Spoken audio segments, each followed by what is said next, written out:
dans le système éducatif ivoirien. Formateur, M. Yao Kassi Benoît. Bena Kassi Yao. Merci, M. Kobena, le modérateur. En effet, je suis Yao Kassi. J'ai l'honneur de vous présenter une formation sur les approches pédagogiques dans le système éducatif ivoirien. Notre intervention se déroulera en 5 points. D'abord, nous définirons les concepts relatifs à l'enseignement. Nous présenterons ensuite le concept duquel définira la problématique. Ensuite, nous vous présenterons les différentes approches en cours en Côte d'Ivoire. Et enfin, nous ferons des recommandations. Comme nous l'avons dit au départ, nous allons procéder à la définition de certains termes. Système éducatif. Un système éducatif est l'ensemble des acteurs qui interagissent dans l'enseignement et la formation. Les acteurs peuvent être des personnes physiques ou des personnes morales. Nous entendons parler souvent de pédagogie. La pédagogie, c'est tout simplement la facilitation des apprentissages. Et qu'est-ce qu'un apprentissage? L'apprentissage est la différence entre un comportement initial et un comportement final. Et apprentissage est fondé sur le verbe apprendre, qui signifie tout simplement modifier son comportement. Donc quand on a appris quelque chose, son comportement est modifié vis-à-vis de ce qu'on vient d'apprendre. Ensuite, enseigner. Nous entendons souvent ce mot qui est galvaudé. Enseigner, c'est tout simplement organiser des situations d'apprentissage. Maintenant, qu'est-ce qu'une situation d'apprentissage? C'est tout simplement l'ensemble des conditions que vit la classe au moment du cours. Ces situations se caractérisent par des moyens matériels, des moyens humains et des moyens pédagogiques. En termes de moyens matériels, il faut comprendre la salle dans laquelle le cours se déroule, le tableau, les tables bancs, la craie, le marqueur, le rétroprojecteur, etc. Les moyens humains ici, il s'agit de l'enseignant et des apprenants. Et quand on parle de méthode pédagogique, on parle des méthodes telles que la méthode magistrale, qui est utilisée à l'université. On a les méthodes démonstratives dans les écoles de sport, et on a les méthodes participatives, les méthodes actives. Ensuite, quand on nous parle d'approche pédagogique, une approche pédagogique est l'ensemble de méthodes et de pratiques d'enseignement requises pour transmettre des compétences, c'est-à-dire un savoir que nous nommons connaissance, un savoir-faire qui concerne les capacités ou un savoir-être qui concerne les attitudes. Nous allons maintenant passer au contexte. Depuis l'indépendance jusqu'à nos jours, les différents gouvernements de l'État de Côte d'Ivoire ont investi, bon an, mal an, de 35 à 40% du budget dans le système éducatif pour la formation. Mais nous constatons tous, et des études l'ont prouvé, que le niveau des apprenants a baissé en termes de savoir, en termes de savoir-faire, en termes de savoir-être. On a constaté aussi la mauvaise transmission des enseignements par les enseignants. Et on constate aussi une confiance décroissante dans le système éducatif. Et tous ces constats entraînent un doute des entreprises quant à la qualité de la formation, ce qui entraîne l'augmentation du taux de chômage des jeunes, l'augmentation du taux de déscolarisation, et on constate que l'État investit à perte dans le secteur de l'éducation-formation. En définitive, c'est une remise en cause totale du système éducatif. Cela nous conduit à nous poser la question suivante. Comment sont dispensés les enseignements en Côte d'Ivoire?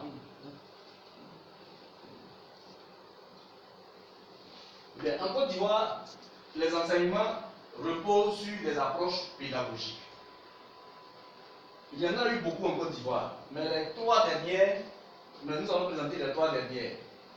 La première est la pédagogie par objectif, appelée dans le milieu de l'enseignement la PPO.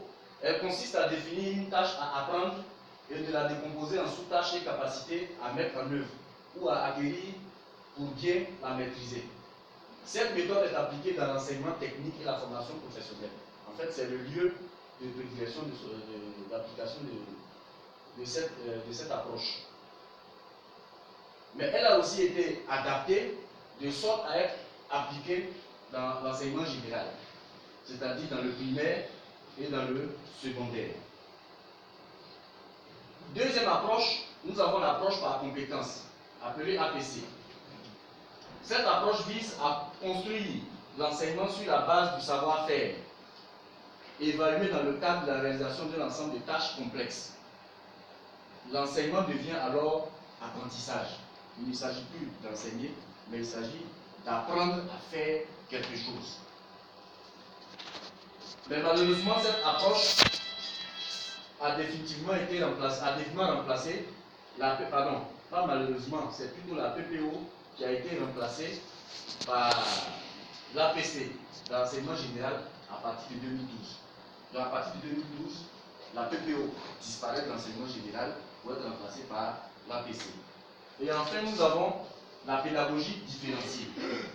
Cette pédagogie vise à mettre en œuvre différents moyens et procédures d'enseignement et d'apprentissage flexibles, afin de permettre à tous les apprenants, chacun ayant ses spécificités, d'atteindre par des voies différentes les objectifs communs de réussite éducative. Cette pédagogie a vocation à remplacer l'APC, c'est-à-dire que l'APC va disparaître. A vocation à remplacer l'APC dans le cycle primaire à partir de la rentrée 2019-2020. C'est-à-dire que l'APC, à partir de maintenant, va commencer à quitter l'enseignement général, c'est-à-dire le cycle primaire et le cycle secondaire.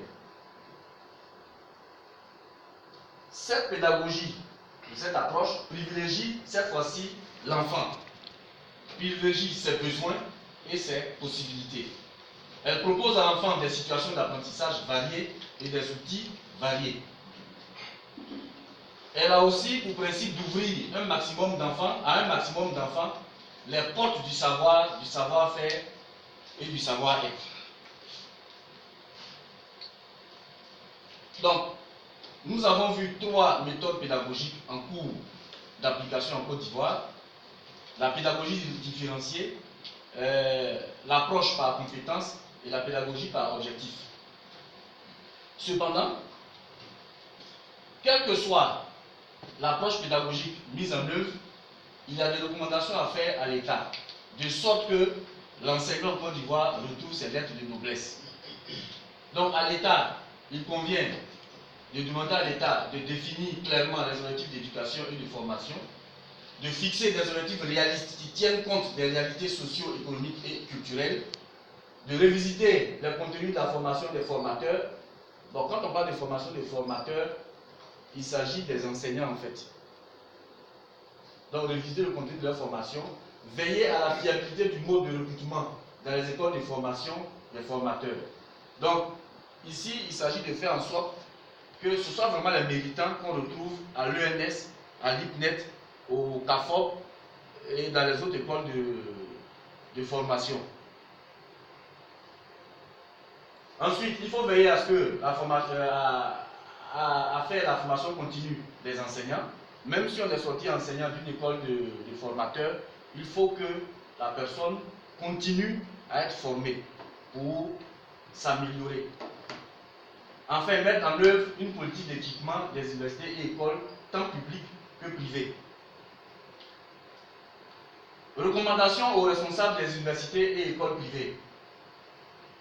Ils doivent se conformer aux recommandations de l'État, assurer la formation continue de leurs enseignants et aussi équiper leurs structures de formation.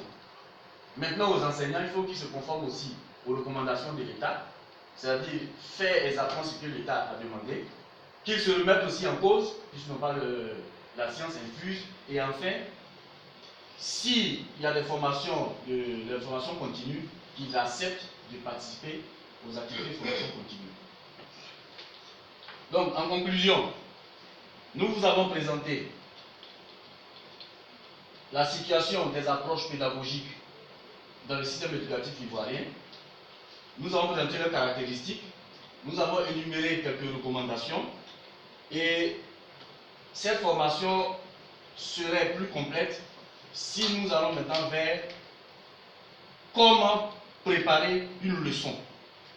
Comment préparer une leçon selon l'ordre d'enseignement dans lequel on se trouve. Donc, ceci dit, je vous remercie pour votre constante attention. À présent, nous nous soumettons à vos questions et suggestions. Posé. Je pense que la formation est comprise, mais néanmoins il y a quelques Zones. d'ombre qu'on va essayer d'éclaircir. Donc je vais donner la parole à certaines personnes.